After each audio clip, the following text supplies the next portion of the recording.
And so what we saw is there was like an evolution away from just attacking the infrastructure, the router, the firewall, hacking for passwords, where we started attacking the data instead of attacking the actual infrastructure. Now we don't even care about the router. Now we care about the credit card numbers. We care about the SIM numbers. We care about the personal information that is housed on these servers. We care about the intellectual know-how.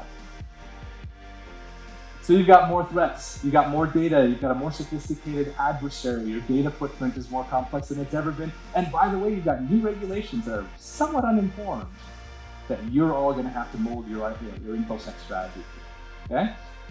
But you've got less budget, less staff, and less time.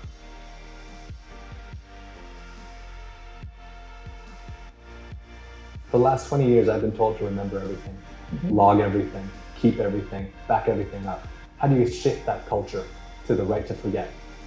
Yeah, so I think the right to forget doesn't mean you get rid of all of that. I think it's forcing companies to take a different stand.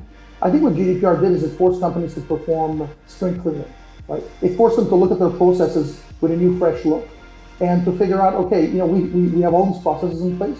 Right to forget doesn't mean you can't use that data. It just means you have to have an option to get rid of it.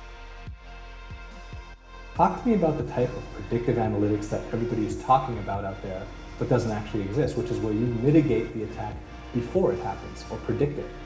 Yeah, some of it isn't necessarily the intelligence behind it, right? Some of it can just be the way that we write our programs, the way that we deploy solutions today, and have it in such a way that, okay, we know this is normal behavior for this particular application.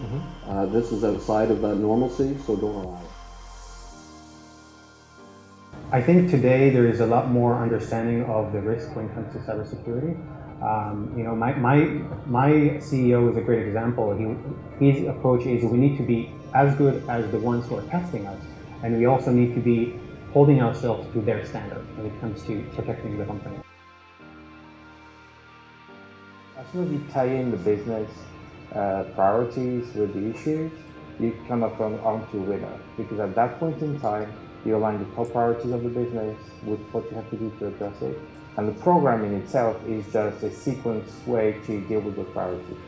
I want to start off just by reflecting for a minute on how far this industry has come.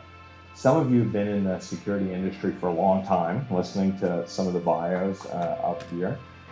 And if you think about where the security industry was 6 or 7 years ago, we worked in relative obscurity compared to the general populace.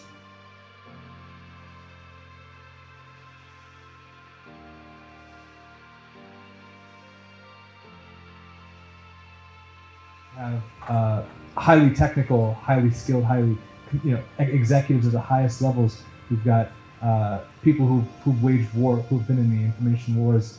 We've got men, we've got women, we've got all sorts of different people in this book, and that is hugely important to me, and that's something on a personal note I'm extraordinarily proud of.